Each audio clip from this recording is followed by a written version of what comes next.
بسم اللہ الرحمن الرحیم رضیت باللہ ربا وبالاسلام دینا وبمحمد صلی اللہ علیہ وسلم رسولا ونبیا۔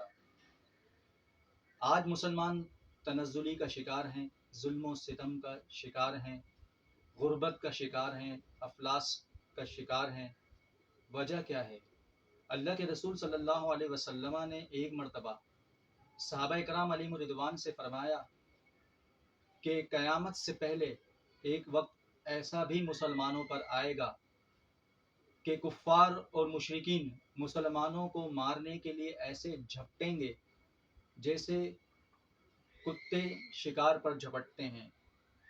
تو صحابہ کرام علیہم رضوان نے فرمایا کہ یا رسول اللہ صلی اللہ علیہ وسلم، کیا اس وقت مسلمان کم ہوں گے؟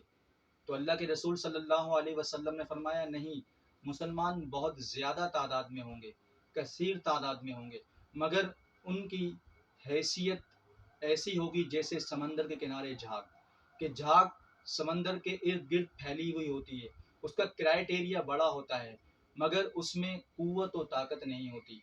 تو صحابہ کرام علیہم رضوان نے پوچھا کہ یا رسول اللہ صلی اللہ علیہ وسلم، اس کی وجہ کیا ہوگی؟ تو اللہ کے رسول نے فرمایا کہ اس وقت کے مسلمان قرآن پر عمل کرنا چھوڑ دیں گے، قرآن کی پیروی چھوڑ دیں گے، قرآن کے احکامات کو پسے پشت ڈال دیں گے۔ آج ہم غور و فکر کریں کہ قرآن کہتا ہے کہ سود حرام ہے، سود اللہ تعالیٰ سے اعلان جنگ ہے، مگر ہم سود کا لین دین کرتے ہیں، کبھی انٹرسٹ کے نام پہ، کبھی گفٹ کے نام پہ، کبھی تحفے کے نام پر ہم سود کا لین دین کرتے ہیں۔ بس 1% تو ہے، 3% تو ہے، اگر 0.1% بھی سود ہو تو وہ حرام ہے، ربا حرام ہے، ربا اللہ سے اعلان جنگ ہے۔ تو جب تک ہمارے معاشرے سے سود کا لین دین ختم نہیں ہوگا، مسلمان پریشانیوں کا شکار رہیں گے، بدحالی کا شکار رہیں گے، ظلم و ستم کا شکار رہیں گے۔ اگر چاہتے ہو کہ اللہ کی رحمتیں ہماری طرف آئیں، اللہ اپنا فضل فرمائے، تو پھر اللہ سے اعلان جنگ کو ختم کرنا ہوگا، سود کے لین دین کو ختم کرنا ہوگا۔ اسی طرح قرآن فرماتا ہے کہ اور ناپ تول میں کمی نہ کرو، مگر ہم ناپ تول میں کمی کرتے ہیں۔ چاہے وہ گھی کا پیکٹ ہو، چاہے تیل کا پیکٹ ہو، لکھا ہوتا ہے 1 کلو گرام، مگر اس میں 10 گرام یا 15 گرام کم ہوتا ہے۔ تو جب ہم ناپ تول میں کمی کریں گے تو پھر برکتوں سے محروم ہو جائیں گے، اللہ کے فضل سے محروم ہو جائیں گے۔ تو ہم قرآن کو مانتے ہیں مگر قرآن کے اس حکم کو نہیں مانتے، ہمارا یقین متزلزل ہے۔ جنہیں اللہ پر یقین ہو وہ ناپ تول میں کمی نہیں کرتے، جو قرآن کو مانتے ہیں وہ ناپ تول میں کمی نہیں کرتے ہیں۔ جن کا ایمان کمزور ہوتا ہے وہی ناپ تول میں کمی کرتے ہیں۔ تو جب معاشرے میں ناپ تول میں کمی آ جائے تو اس معاشرے سے اللہ کی رحمتیں اور برکتیں رخصت ہو جاتی ہیں۔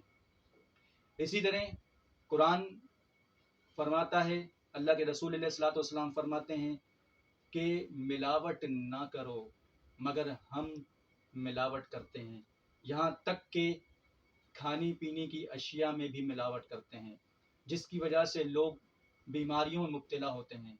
تو جب ہم قرآن اور سنت کے پیغام کو پسے پشت ڈال دیں گے تو پھر اللہ کی رحمتیں اور برکتیں کیسے آئیں گی؟ اسی طرح آج ہمارا معاشرہ رشوت کا شکار ہے، رشوت کا دور دورہ ہے۔ اللہ کے نبی صلی اللہ علیہ وسلم فرماتے ہیں الراشی والمرتشی کلاہما فی النار، رشوت دینے والا اور رشوت لینے والا دونوں جہنمی ہیں۔ مگر آج رشوت کا دور دورہ ہے، رشوت کی وجہ سے حقدار اپنے حق سے محروم ہو جاتا ہے اور کرپشن عروج پر پہنچ جاتی ہے۔ تو کرپشن کی سب سے بڑی وجہ رشوت ہے، مگر ہم نے قرآن اور سنت کے اس پیغام کو فراموش کر دیا، ہم نے اللہ کے اور رسول صلی اللہ علیہ وسلم کے اس حکم کو فراموش کر دیا۔ یہی وجہ ہے کہ آج ہمارا معاشرہ تنزلی کا شکار ہے، بدحالی کا شکار ہے۔ اسی طرح ہم مہنگائی جو بڑھ رہی ہے اس کی وجہ بھی یہی ہے کہ ہمارا ایمان اللہ رب العزت کی ذات پر نہیں ہے. ہمیں اس قرآن کی آیت پر یقین نہیں ہے واللہ خیر الرازقین، اللہ بہتر رزق دینے والا ہے.